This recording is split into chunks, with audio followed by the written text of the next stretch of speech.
অখিল গগৈ ডাঙৰীয়াই ইমান সোনকালে কাৰোবাক মাফ খোজাটো বা ক্ষমা খোজাটো আজিলৈকে মই দেখা নাছিলোঁ। হয়, ডেফিনেটলি তেখেতে বিজেপিৰ ব্যক্তিসকলকে কাফেৰ বুলি কৈছিলে। বিজেপিৰ ব্যক্তিসকল আমাৰ কাৰণেতো আপোন, কিন্তু তথাপিতো কৈছোঁ, যিহেতু অখিল গগৈ ডাঙৰীয়াৰ ট্ৰেক ৰেকৰ্ডত কাৰোবাক ক্ষমা খোজা ইমান সোনকালে আগতে কেতিয়াও হোৱা নাছিলে।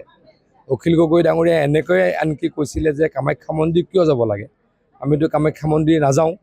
তেতিয়াতো অখিল গগৈ ডাঙৰীয়াই ক্ষমা খোজাটো আমি দেখা নাপালোঁ। মানে হিন্দু ধৰ্মৰ মানুহক যদি ক'ৰবাত কেতিয়াবা বেয়া ব্যৱহাৰো কৰিছে বা বেয়াকৈও কৈছে, তেওঁ তাৎক্ষণিকভাৱে বা কেতিয়াও ক্ষমা খোজা আমাৰ পৰিলক্ষিত হোৱা নাই।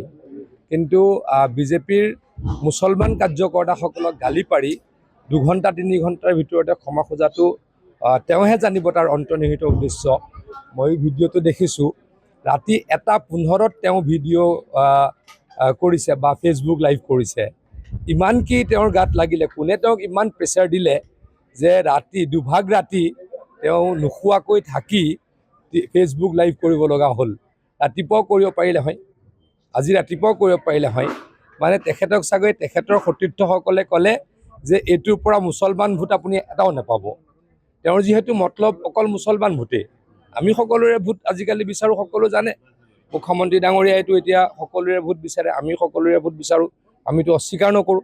মই আজি পৰহি তাৰ আগদিনাখন যোৱা পৰহি মই ধিংৰূপহীত সভা অনুষ্ঠিত কৰিছোঁ। আজিও মই চামগুৰি সমিতিত সভাত অংশগ্ৰহণ কৰিম।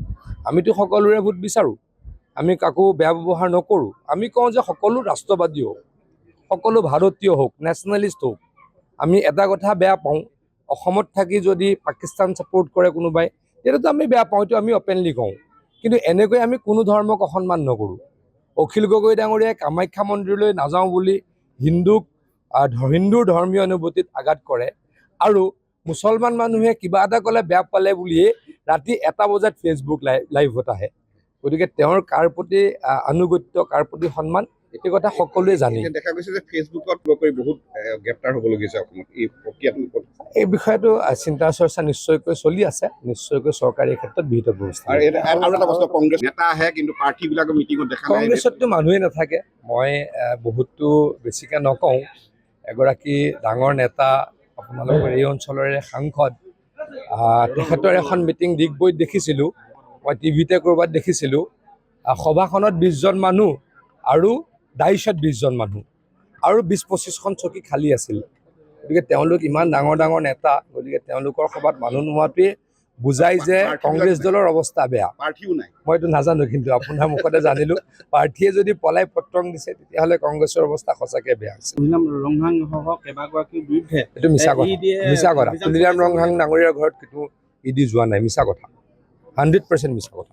যিকোনো খবৰৰ বাবে যোগাযোগ কৰক 7099017330 লগতে 7099017110 নম্বৰত।